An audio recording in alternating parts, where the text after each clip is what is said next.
또 아니면 출발점이라고도 하고 또 시원이라는 그런 측면에서 강조할 때는 시발점이라고 이렇게 얘기를 하지요. 이제 발음을 좀 잘해, 이제 부드럽게 발음을 잘해야 됩니다. 그래서 이제 스타팅 포인트로서의 관점에서 보면 인간에 대한 접근 방식이 인간에 대한 근본적인 이해의 출발점 자체가 아까 고전적인 그런 구성에서의 구분과 차이가 있는 것이 고전적인 구분에 있어서는 정화라고 하는 그런 단계의 출발점을 제시를 했고 그것의 전제가 되는 게 죄인이라는 인간이지요. 그 하느님 앞에 심판받을 수밖에 없는 원죄를 지은 상태에서 내 힘으로서는 그 죄를 벗어날 수 없고 구원받을 수 없는 존재라는 것, 하느님의 절대적인 자비와 은총을 필요로 한다라는 그런 측면에서의 특성을 전제로 해놓고 하는데, 십자가 성료 안에 있어서는 죄인으로서의 인간, 원죄로서의 그런 그 특성들을 인정하지만 그거보다 더 근원적인 출발점이 있다라고 하는 것을 이제 항상 강조하는 거죠. 즉 인간이 원죄를 짓기 이전에 이미 하느님과의 관계 안에 들어 있었다는 것, 그것이 더 인간 존재를 해석하는데 우선적이고 전제적인 조건이 돼야 된다는 거죠. 즉 십자가 성료 안에 있어서 보면 당신이 똘레도에 이제 감금되었을 때 그 고통 속에서 체험했던 하느님의 체험, 가장 근원적인 하느님의 체험을 당신이 했고 그 체험 속에서 당신이 깨달은 것이 사랑의 하느님, 당신이 그 절대적인 하느님의 그 본질을 사랑이라는 관점 안에서 체험을 했고 그 사랑이 당신의 영성 생활, 또 당신의 영적 체험, 또 당신의 영적 가르침들, 영성 이런 것에 모든 것에 있어서 바탕을 이루는 그런 계기가 됐기 때문에 그런 관점 안에서 이 영성 생활의 출발점도 같은 그런 의미에서 맥락에서 제시를 합니다. 즉 이 영성 생활의 출발점, 십자가 성료 안에 보는 영성 생활의 출발점은 죄인으로서의 인간이 아니라 하느님의 사랑을 받는 존재로서의 인간이 더 우선적인 거라는 거죠. 즉 죄를 짓기 이전에 하느님께서 인간을 창조하셨을 때 당신의 모상을 갖고 창조하셨고 하느님의 본질이 요한일서 4장 16절에 말씀하신 것처럼 하느님은 사랑이시다라고 하는 그 당신의 본질하고 연결되면 인간이 받은 하느님의 모상 역시 하느님의 사랑이라는 거죠. 그래서 하느님의 사랑을 부여받은 그런 존재로서의 인간은 하느님과의 사랑의 관계 안에서 창조된 존재고 오히려 창조되기 이전에 하느님의 계획 안에 창조 이전의 계획 안에 당신의 사랑으로서 사랑을 받고 사랑의 분리를 받은 그런 관계 안에 계획 안에 있는 그런 존재로서 부각을 시키고 그런 의미에서 이 영적 여정의 출발점은 십자가 성령에 있어서는 하느님의 부르심이 가장 우선적인 출발점으로 나타나는 거죠. 이 부르심은 단순한 부르심이 아니라 바로 당신의 본질인 사랑하고 관련돼서 모상을 부여받은 존재인 인간에 있어서 하느님의 본질에 관계되도록 초대받은 존재라는 거죠. 그런 의미에서 하느님과의 사랑의 관계 안에 부여받은 존재의 조건이 영적 여정을 향해 나아가는 출발점이 되는 거죠. 그런 의미에서 사랑의 부르심이 그 십자가 성령이 제시하는 영적 여정의 출발점이고 가장 우선적인 바탕이 되는 것입니다. 근데 십자가 성료 안에 이런 영성 또 영적 여정에 또 중요한 것은 이러한 출발점이 중요한 것만큼 그 출발점에 연결되어 있는 다른 요소들의 입체적인 관계를 또 동시에 강조하고 있다는 것이 그 특징이라고 할 수 있겠습니다. 즉 부르심이 모든 것의 원천적이고 우선적인 근원을 갖지만 이것이 존재론적인 출발점이긴 하지만 이 출발점 자체가 인간을 완성시키지는 않는다는 거죠. 즉 부르심만큼 중요한 게 하느님 편에서 인간의 부르심으로서 다가오는 것만큼 이 부르심을 완성시키기 위해서는 인간 편에서의 응답 또는 하느님께 향해 나아가려는 결단 또 실천적인 행동의 그런 하느님께로 향해 나아가는 그러한 행동 방식들, 투신 이런 것들하고 연결이 되어야만 부르심이 의미가 있는 것이고 인간 안에 완성이 된다라는 거죠. 그런 면에서 부르심만큼 중요한 게 부르심에 대한 응답과 결단 또는 하느님의 사랑을 향하는 투신이라는 거죠.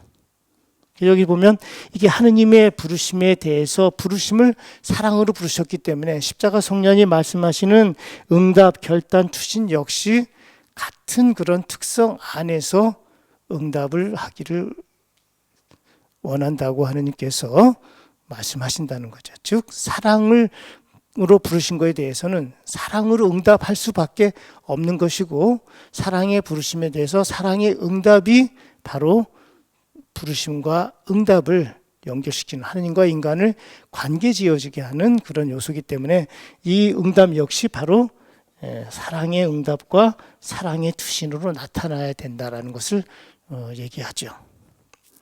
이렇게 부르심과 응답이라는 관계 안에서 입체적으로 또 연결되어 있는 이런 여정으로서 이렇게 구성을 시작을 하면서 또 동시에 이 부르심과 응답에 대한 이러한 특성들은 실천적인 행동 방식을 갖게 된다라는 거죠. 그래서 실천적인 행동 방식으로 편의상 이 부르심을 1번으로 하고 응답 또는 결단, 투신을 2번으로 하게 되면 이 응답과 결단에 대한 이렇게 이제 3번이라고 이렇게 이제 표시를 이렇게 하겠습니다. 여기는 실천적 행동 방식 또는 행동 양식을 만들어낸다라는 거죠. 이 실천적인 행동 양식은 아까 우리가 고전적인 방식에서 봤던 그런 정화의 요소를 이제 십자가 성령이 연결을 시킵니다. 즉, 이 실천적인 행동 방식에 있어서는 인간이 갖고 있는 그런 원죄와 관련된 또는 인간이 갖고 있는 죄성 또 인간이 갖고 있는 그런 욕망들 또 감각에 대한 정화 또 지성이나 기억과 의지와 같은 인간에 있어서의 능력에 해당되는 이런 요소들을 이제 정화해 나가는 이런 요소들을 이제 실천적으로 제시합니다. 그래서 실천적인 행동 방식에 있어서 보면 십자가 성령의 영적 여정의 순서에서 보면 인간적인 요소와 하느님과의 이제 관계에서 요소에서 보면 이 존재론적인 출발점에서 보면 하느님의 부르심이 우선이지만 이 실천적인 행동 방식에서는 인간의 행동 방식을 또 우선적으로 시간 안에 적용합니다. 즉 인간 편에서의 노력이죠. 감각에 대한 정화, 욕망에 대한 그런 정화들 또 하느님을 향해 나아가는 실천적인 노력에 해당되는 그런 여러 요소들의 이제 수석적인 그런 행동 방식들, 노력들 이런 것들이 해당이 되는데 이 실천적인 행동 방식을 십자가 성령은 이제 두 단계로 나눠서 하나는 3-1이라고 편의상 하겠습니다. 하나는 이제 인간 편에서 노력이기 때문에 능동적인 정화에 해당되는 거죠.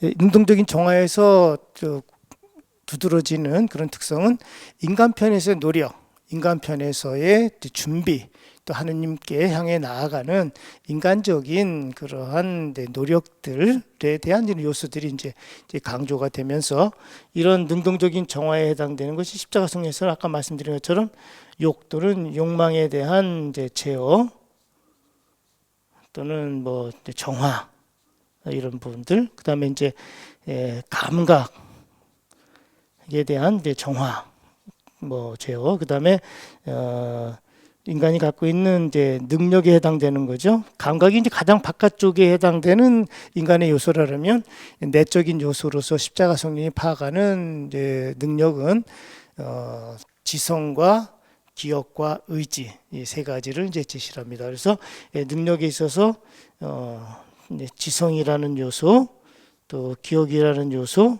의지라는 요소를 이제 구별을 하면서 이 지성이 갖고 있는 특성은 인간이 갖고 있는 한계를 넘어서는 하느님 편에서 주어지는 그런 초자연적인 그런 은총에 해당되는 그런 향주 삼덕 또는 대신덕이라고 그러죠. 그래서 믿음과 희망과 사랑하고 연결해서 짝을 짓습니다.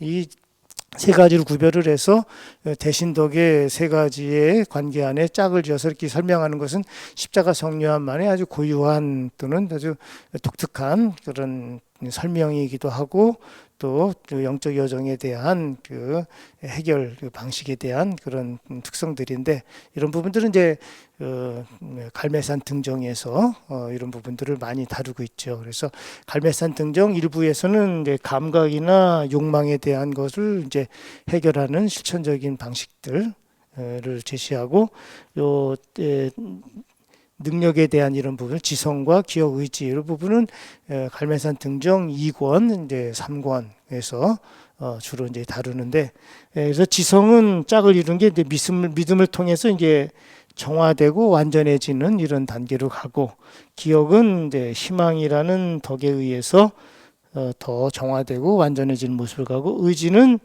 이제 하느님의 사랑을 통해서 정화되고 완전해지는 단계로 이제 가는 이런 측면을 얘기합니다. 이렇게 능동적인 정화가 인간 편에서의 이제 정화의 모습으로 이제 그 부각이 되고 인간 편에서의 준비, 또 노력 이런 것들을 이제 우선적으로 이제 강조하고 그러고서 이제 그 3-2번에 해당되는 거겠죠.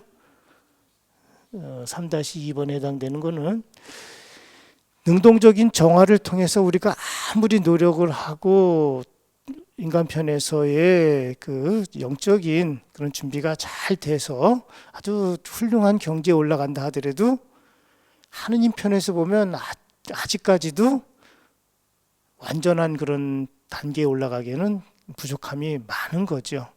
인간 편에서는 수많은 노력을 하고 어느 정도의 경지에 올라갔다 하더라도 하나님께서 당신이 받아들이고 당신과 일치가 되고 하나가 되는 그런 상태에 들어가기에는 부족함이 많기 때문에 인간 편에서 노력한 것보다 더 높은 경지의 그런 노력들, 그런 정화가 필요한 이러한 상태를 이제 만나게 됩니다.